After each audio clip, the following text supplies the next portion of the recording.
Mike Breece, welcome to the show. Thanks for having me. Well, you are a very well-known person in the videography business, and we've known each other kind of in passing, not real well over the last 30 years, because you married somebody I went to high school with. Correct. Even though I didn't really know Kelly that much. But we reconnected recently by chance and started talking business and thought, you know what, you should come tell your story on the podcast. That sort of shocked me. Oh, really? I've seen your podcast. You have some heavy hitters, so I wasn't sure I was ready for this. No, you're definitely ready for this. So you started your illustrious career in the videography world, working a camera at your church, Centerville, Tennessee. Did you ever think about back then that one day you were going to be running presidential inaugurations and Academy Awards? I mean, tell me about what it was like back then. Not in my wildest dreams. I mean, I started doing audio at the church. It's a small town, but it was a big church.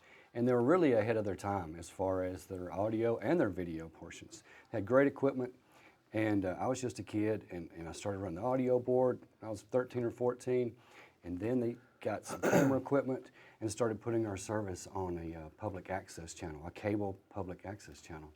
So that was a big deal. And so I did that from 15, 16, 17, and I graduated high school at 17. I was one of those folks. And then my sister was older. She was already out going to college, and Mom and Dad asked me one time, they're like, what are you going to do for a living? You know, your sister's already out in college. And I was like, I have no idea, but I know what I like to do is I like to operate camera at church, and that would be really cool if I could get paid for that. So we just started looking into how that happens and what do you have to do to get a job. And next thing I found out is being an intern is an excellent way to get a position, but to be an intern, you have to be going to school somewhere. So that's why I applied to Nashville Tech, because it was easy, I thought, you know. My sister was going to Tennessee Tech. She had a 4-year program, and I just wasn't into school, you know. I just wanted to get out. And then Nashville Tech had this 1-year program, and I'm like, yeah, I can do anything for 1 year. So I was like, let's do that.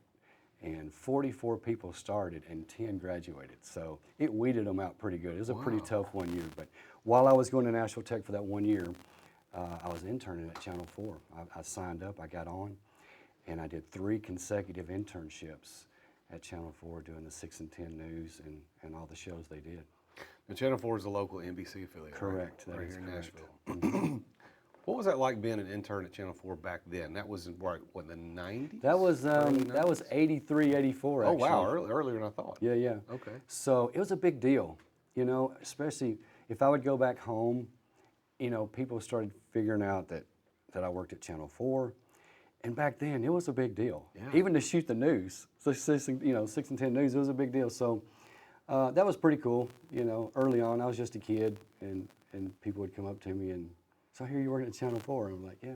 So who was the big anchor or news person during those days? Who was it? Dan Miller and Demetria Kaladinos. Demetria. Yeah. Wow, yeah. For those of us that are from Nashville, those two names have been around forever, and neither one of them are there anymore, right? That is correct. Demetria, they're kind of left under some weird circumstances a few years ago. Correct.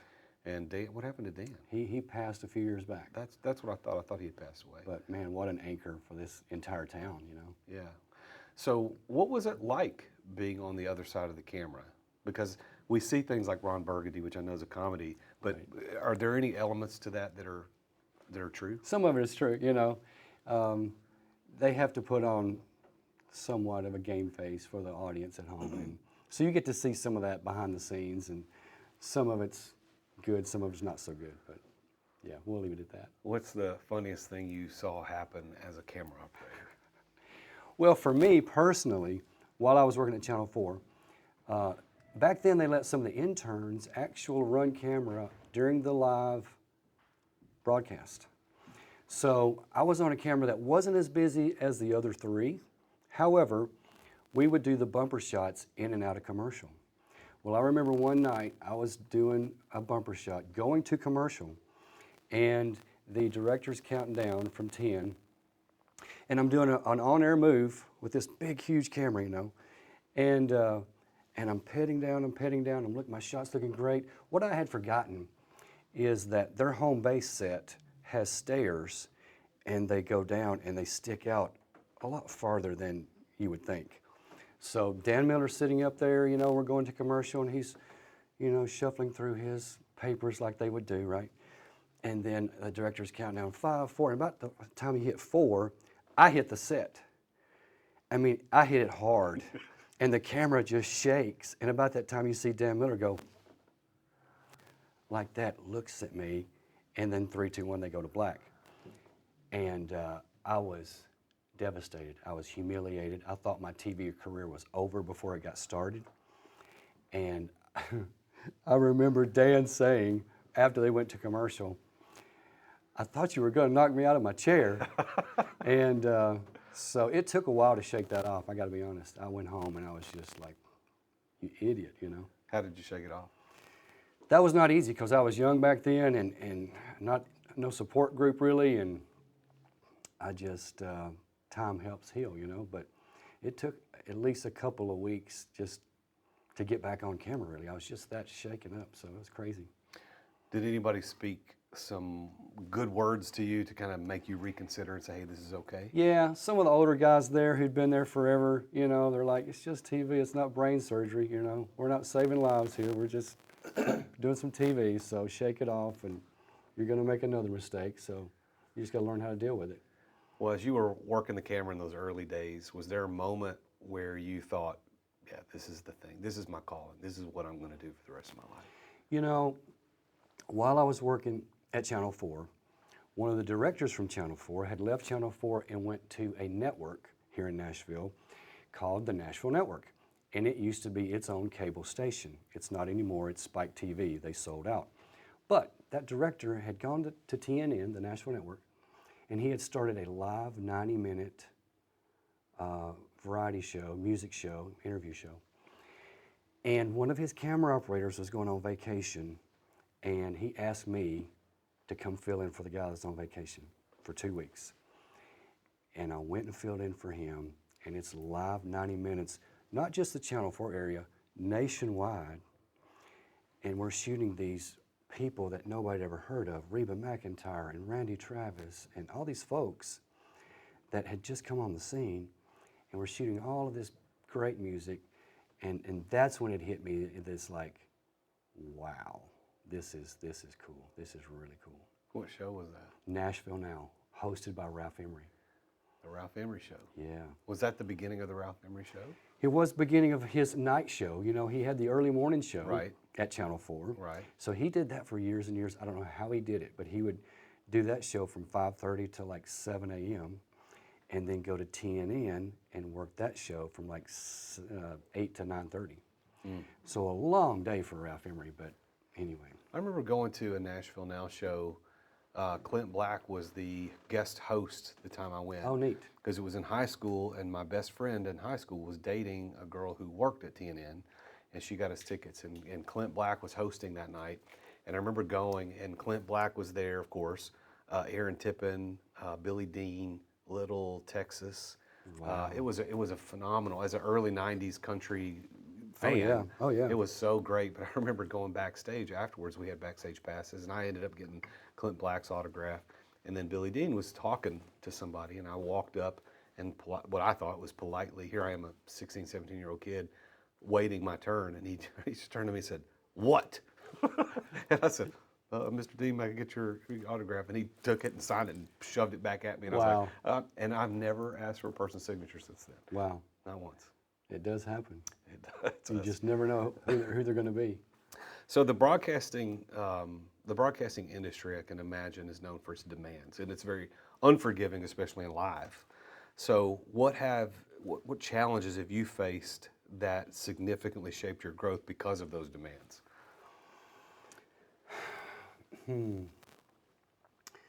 What challenges have I faced? Just being away from family was the big thing. You know, early on, it's here's the thing. You don't want to say no. So if you have a full-time job, it's amazing because you always have work coming in. But when you go freelance and you're just waiting for the phone to ring for your next job, you don't want to say no to anybody. So what happens is when you have some good breaks and you start getting busy, well then you're just gone a lot, and your family life can really suffer. So I think that was my biggest struggle, was trying to balance family life and professional life, and I didn't want either one of them to suffer, and that's a tough one. How'd you do it? Because it seems like you did a really good job at that. Well, you know, I could have done better. I could have made a lot more money than I made, but I chose to balance it healthy, at least I think. You know, Let's take a quick break to thank our amazing sponsors for making this podcast possible. I finally got it. It's the brand new Relay credit card. So check it out. I'm gonna do a little unboxing for you so you can check this out. So here we go. Nice little case, kind of like the American Express. You know, they're not playing. They're doing it right. Oh, look at this. There's a quote right inside that says, "Success is having to worry about every damn thing in the world except money." Johnny Cash. That's pretty good. I've not heard that one. Oh, this is nice. A little thing on the back, up to 1.5% cash back, no annual fees or interest, 30-day billing cycle. And there it is. It's the Relay credit card. It's a Visa. So I'm not going to show you my number, but there it is. Look at that. Boom. Go to therealjasonduncan.com/relay. Thanks for listening to our sponsors. Now, back to the show. son was playing baseball. I never wanted to miss a baseball game. My daughter was in dance and cheerleading, and I never wanted to miss a game that she was cheering on. So it was a situation where I just had to make a choice, you know, what's important. So I think that's the toughest thing is balancing that out, especially young in your career, or when I first started my business, I didn't want to say no to anybody. So you made that transition from broadcast to running your own company, ProJib. You started ProJib, what year, 98? Yeah, I worked at Nashville Network for 13 years, doing all the shows they did, which was amazing because they just had a variety of everything. I mean, they had music shows, they had cooking shows, and then the remote trucks that they had, we would go out and do drag races, and we would do super bikes in Daytona, and we would do NASCAR, did NASCAR for 10 years. So, but just being at a different racetrack every weekend, it's just tough, you know, on a family. So you have to get your quality family time during the week if you're gone every weekend. So that was what I was dealing with back then. And when you transitioned from that to ProJib, what was the biggest challenge going from broadcast, working for somebody else, to doing your own thing? Nobody to blame. You know, being the boss is like, it's great and all, but you're the man. I mean, there's nobody to fall back on. Whether you make a great decision or whether, you know, you make a decision that costs you a lot of money, it's your fault. So that's the tough one, is just going with your gut. And, you know, it's like I just tried to create an environment and keep a lot of good people around me in my personal life and my business life. And I think that was sort of the key to ProJib Inc. taking off, is just surround yourself with people that are better than you, and you'll be taken care of, you know. Who was your first hire at ProJib? Wow. Well, I know another guy, Brett Skelton, who also grew up in my hometown, Centerville, who also went to the same church that I did, whose dad, Bill Skelton, taught me how to run camera at that church. So there was a big tie in there. So when I started my company, he's like 10 years younger than me. So when I started my company, I had already left the Nashville Network, started my own company, and this guy calls me up one day and he's like, "Hey, my dad said to give you a call. I need a job." And I was like, wow, I'm not sure I'm hiring, but, you know, who is this? You know, he's like, "This is Brett." And anyway, I said, "You know what? Just come follow me around. I'm going to show you everything I know about these pieces of equipment." And man, he's still with me. I mean, Wow. he's still with me after all this, 28 years now. So excellent. I sent him to the Olympics back in 2002. I mean, that's the level of a guy he is. He's a very, very talented operator. Now, you've done a lot of things, as you said. You've done NASCAR, you've done music videos, you've done live shows, you've done drag races, you've done television shows, you've done commercials. Out of all those, what's the most challenging? Well, the any outdoor shoot is the most challenging. I'll put it that way.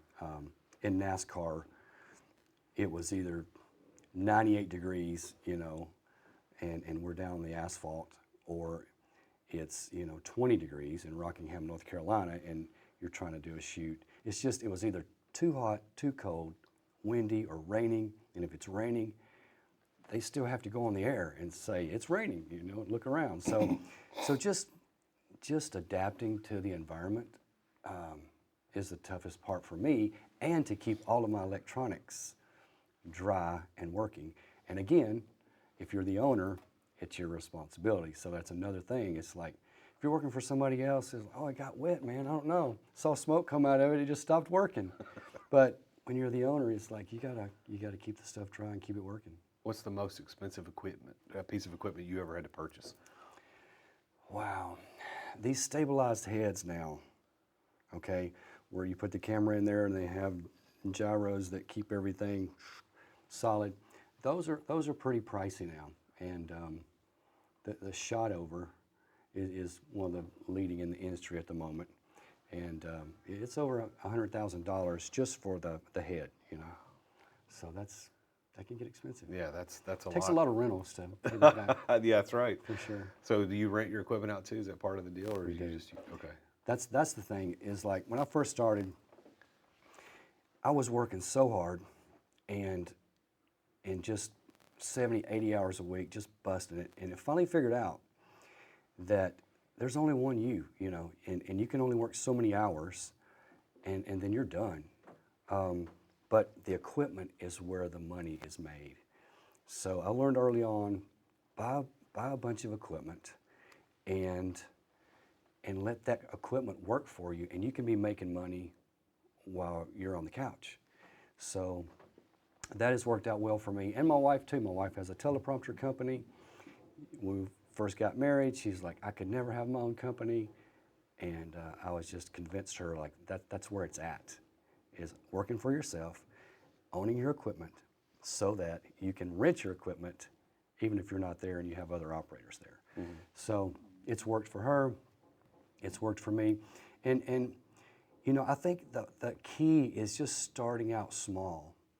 That's what I did. I mean, I was a one-man band. I was just me and one jib, and a jib is a camera crane. It's just a long pole with a camera on the end of it that's remote control from this end. That's what a jib is, if people don't know what a camera jib is. So I started out with one jib, and I was actually working my full-time job. My promise to myself was, buy a jib, work your full-time job until you pay it off, and then quit your job. That was my business plan. So I would start my company not in debt for my jib. So in July 31st, 1998, that happened. And I was like, wow, now what are you gonna do? You really gonna do it, or are you gonna chicken out? Because my boss was my best friend at the Nashville network. He gave me all the great jobs, and but I called him up that night, and I was like, I don't know how to tell you this. I know people would kill for my job that I have, but I'm giving my 2-week notice, and I'm gonna quit and try to give it a shot on my own. And that's what I did, and never looked back. It just, and like 5 or 6 months later, Brett came on board, and the business was picking up. I had to purchase my second jib, but literally, I have funded it throughout my entire company. So it's like, personally, I've been debt-free since like 2000, and business-wise, I've been debt-free since like 2002. So you know what? It goes back to the old Dave Ramsey way, but it does work, whether you like the guy or not. The principles do work, and me and my wife both just live by that, personally and professionally. So we've just always lived debt free. And if you live debt free, you don't have to make a lot of money to live a great life. Mm-hmm. And if you make a lot of money, it's even better. Oh, it's a lot better. Well, so leading ProJib for 28 years is no small feat. So I would ask you, what have been the leadership principles that you've been able to put in place that have helped you sustain success for so long? Man, the old golden rule goes a long way in our household. I mean, I truly do try to treat others like I want to be treated. And I think that's made a difference. When I first started my company, another guy was wanting to go in business with me and do a partnership. And at first I was like, this might be a great idea, because he was well known. And I talked to my dad that night, and I said, Dad, what do you think about this idea? And he's like, son, I don't mind you starting your own company, but don't do it with somebody else. He's like, that's all I'm going to tell you. He's like, in a partnership, somebody always feels like they're getting the raw deal. You may start out as friends, and it may go a year or 2 years. Eventually, one of the partners is going to feel like they're doing more than the other, and there's going to be resentment, and it's going to go south. And so I told this other guy, I've changed my mind, I'm not going to do this company with you. He went ahead and started his company and started asking partners to come on board. And I hadn't even started my company yet.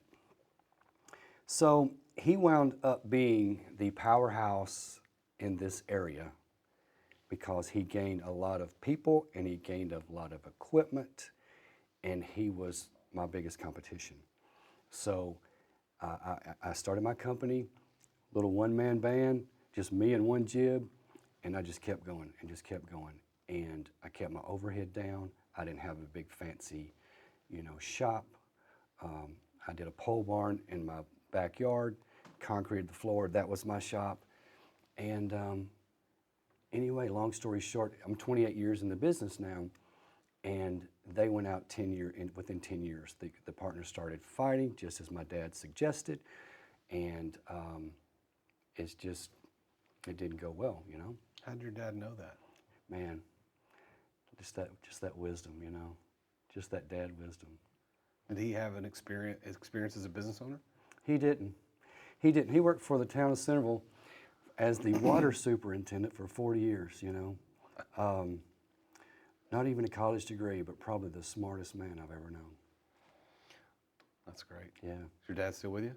He's not. I've lost him 3 years ago, but man, oh man, what an impression he made on me. Well, that was a big conversation he had with you back then, because he's right, and I think the people listening to the show can attest many times over. I can too. I've got some big failures in my story of entrepreneurship, and they can both two big ones I immediately think about go to partners. Wow. And it could have been totally eliminated had I just took your dad's advice. Thanks, Pop. Yeah, a little too late for me though. Well, Sorry about that. So you've worked on some of the world's most watched events. What do you think the Mike Breece legacy is going to be in this industry? Man, I just hope that people remember me as just a good dude. I really want to be known as somebody that was just a good guy. Let's take a quick break to thank our amazing sponsors for making this podcast possible. As an entrepreneur running multiple businesses, effective communication is critical for me. I've tried all kinds of outreach tools over the years, but none have compared to Dubb when it comes to driving real results, and that's D-U-B-B. I was one of Dubb's first users. I think it was like 7 years ago when they first launched, and I've been a loyal customer ever since. Dubb has completely transformed my prospecting, my client communication strategy, and here's why. Dubb makes it simple to record personal video messages and share them across email, SMS, social media, and more. And this brings back the face-to-face connection that's missing from most digital outreach. And what happens is my prospects instantly feel more engaged when they can put my face to my name. I end up building a stronger relationship faster by incorporating these videos, these video messaging into my workflow. Dub also provides tracking and analytics so I can see exactly who engages with my videos and how they respond to them. Their automation and their CRM features help me nurture leads and close more deals. I mean, that's what we're trying to do, right, as entrepreneurs. So after using Dub for years, I absolutely can't recommend them enough. I mean, Ruben, those guys over there are phenomenal. I love Darius. They're all great guys. It's become an invaluable tool that I depend upon to run my businesses efficiently. And if you want to boost your outreach and see amazing results like I have, head over to therealjasonduncan.com/dub. That's DUBB, and you can try it completely for free. No credit card required. You get the first 50% off your first 2 months, by the way, if you use my link. You need to take your prospecting to the next level with video messaging from Dub. They're my go-to sales communication platform for nearly 7 years and counting. Go to therealjasonduncan.com/dub. Try it for free, no credit card required, and you'll get 50% off your first 2 months as well. Thanks for listening to our sponsors. Now, back to the show. And help people out. I'm 41 years in the business this year, and people still come up to me and say, hey, can we grab coffee? Can I pick your brain? And somebody helped me. Somebody opened the door for me, which allowed me to go and improve myself. And I'll never forget that. So I try to help as many young folks as I can. And it's very rewarding, but they got to want it. It's like, whether you're wanting to be a camera operator or you're wanting to be a CPA, I mean, those early years, you just got to get in there and grind. And, it's not pretty. And it takes a lot of time and a lot of effort and a lot of discipline. So that's what I want to be remembered as. Just a good dude, pretty good camera operator, but man, he tried to help as many people as he could. What do you think the long-term plan is for ProJib? Is this going to be a legacy business? Or are you going to leave it to the kids? That's or are you good going to sell question. it? What are you going to do with it? It's a good question. I never really crammed it down my kids' throats, either one of them, to see if they were interested in doing it or interested in carrying it on after I'm done with it. But my son Shane has recently shown more interest, and he has been working for me for about 5 years now. He knows how to set up everything and tear down everything, and now he's starting to operate. So that was pretty cool, him getting booked on some shows lately. And I was like, I didn't see this coming, because he's a singer, songwriter, musician. That's where his heart is, that's where his passion is, and he's pretty good at it. But we all know how tough it is to make it in that business. So here lately, he's been showing some interest in wanting to do more shooting. And so who knows, that might be pretty cool. My daughter's already a professional makeup artist, so she did 8 national spots last year, her first year out. So she's killing it. So we may all be working for my daughter one of these days, but anyway, who knows, my son may take over ProJib. What do you believe has been the one key to your success in all these years in the business? I think just reaching out to folks that are better than me, having people around me to prop me up when I'm down, and just never looking back, I mean, I was so focused when I first started, just to make it, and then after I was paying the bills, you got to have goals. That's what we have done in our little small business that we've created, but it worked for us, and it's just old-fashioned grandma common sense stuff, How do you define the word success? Success, man, I would say success is a lot of things for me. I mean, for me and my wife and my family, it's just having enough money to do what we want whenever we want. That's number one in success. But success is also your health. I mean, it's huge. You can have all this stuff, but if your health has suffered, it's not success. You haven't been successful at anything. you just killed yourself trying to get to this point. So success is health for me, probably number one, and then just having enough time and money just to do what you want to do when you want to do it. That's the best. Well, based on that definition, do you consider yourself to be successful?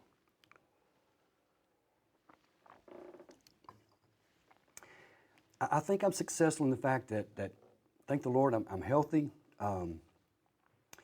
and I've got a great relationship with my kids. I got a great relationship with my wife, and we're just best friends. And we get up in the mornings, we have coffee, and we figure out, what do we want to do today? Do we want to go biking? Do we want to go hiking? You know, and we'll literally go up in the office and do maybe an hour's worth of work, scheduling, taking phone calls, answering emails, and then we're off to whatever we want to do.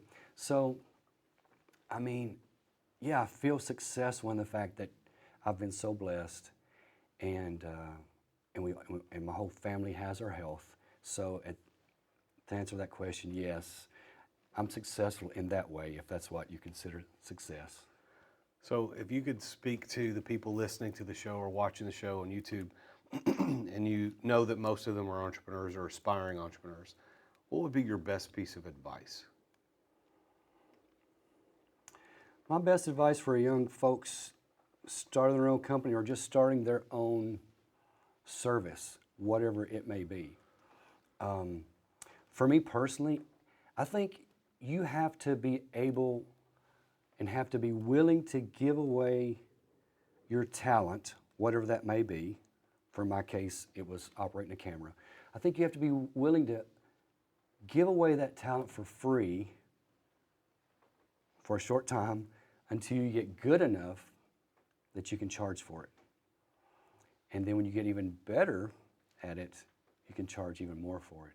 But a lot of young folks ask me, you know, how do you get your foot in the door? Well, for me, internships, that's the bomb.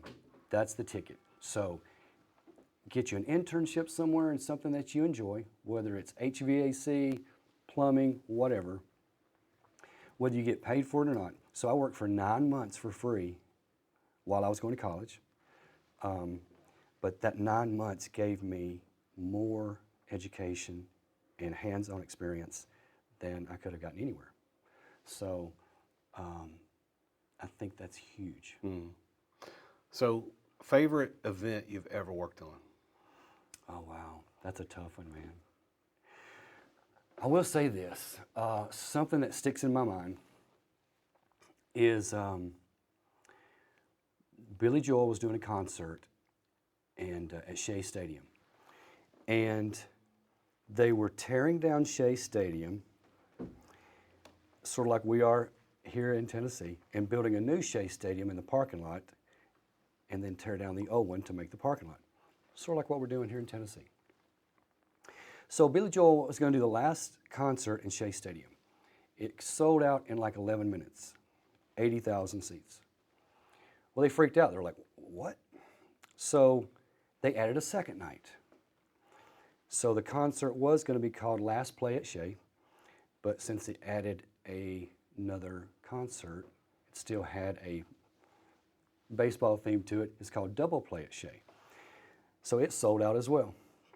So they're going to make a special out of it and put out a Blu-ray, DVD, and all this stuff. So we were up there shooting it, and it was the last night of the second show. And on headset, we kept hearing, there's a special guest, we're trying to get here, you know. And the stage manager, Billy Joel would do a song, we're towards the end of the set, Billy Joel would do a song, and he would look over at the stage manager, and the stage manager would be like, keep going. And so Billy would play another song. And it happened like 2 or 3 times. And finally, I hear on the headset, he's landed, and they're rushing him over here. Man, they kept it hush, hush. So I was on stage with my jib, shooting Billy Joel, and there's 80,000 people. And I heard on the headset, the eagle has landed, you know. So the stage manager gives Billy Joel the cue, we're good. And anyway, Billy Joel says, ladies and gentlemen, to end the show, I thought it fitting for the guy who opened this Shea Stadium in 1965 with the Beatles, closed Shea Stadium, ladies and gentlemen, Paul McCartney. And I look over and Paul McCartney is like right here. Wow. And I've done so much stuff that I don't get starstruck very much. I've worked with 5 presidents and just done a lot of stuff, right? But Paul McCartney is Paul McCartney. And man, it just like fired me up. And he walks right by me, goes on stage, and he sits down at the piano, and here I am shooting a close-up of Paul McCartney, and the crowd is absolutely going bananas. The place was just shaking, 80,000 people, just like you see in the movies. So yeah, I'm pretty pumped up about that. I get nervous right now. It was a good night. Who's the most inspiring person you ever met on set somewhere? Now that's a tough one. Inspiring. You have to think on that one a bit. Well, you've met so many great people, and you've done so many great events, and you've been with presidents too. I mean, maybe one of them, maybe not. I don't know. I'm telling you, one of the most interesting men that I've worked with, recently anyway, is Jordan Peterson. Really? And I don't know what side of the fence you are on, but anyway, as far as a very intelligent individual, I like what he has to say. He's intense. Very intense. Is he like that in real life? Absolutely, all day long. On camera, off camera? Indeed, same guy. All right, jib or handled camera? Jib. Jib. Well, that's what you did. Yeah. Right. Yeah. So what one word would you use to describe your career? Blessed. Golly, man, I've been so blessed. I mean, it's not like I haven't worked hard for it. I mean, there was those years, you know, where I was grinding and just tunnel vision. Golly, man, I've had so many good breaks. Just the right place at the right time, met the right people, and doors were open. And man, I've just been so blessed. I don't deserve any of this. Well, it's a blessing to have you on the show. I really, really appreciate you being here and sharing part of that story. And I like it because, you know, you're that bridge between entrepreneurship and show business. And what I don't think is a lot of people aren't considering that there is that bridge, that there's entrepreneurs all around show business. And so if you want to be in show business, but you don't want to be in front of the camera, maybe there's opportunities to do sound or lights or post-production, or in your case, camera. Absolutely. Well, thank you again for being on the show. Absolutely. It's been an honor. I'm going to give you the last word. Anything you want to say to leave us with, words of wisdom or any kind of shout outs you want to give? Man, just a shout out to my wife, you know. I mean, she's put up with this. Thank goodness she's in the business, which has helped.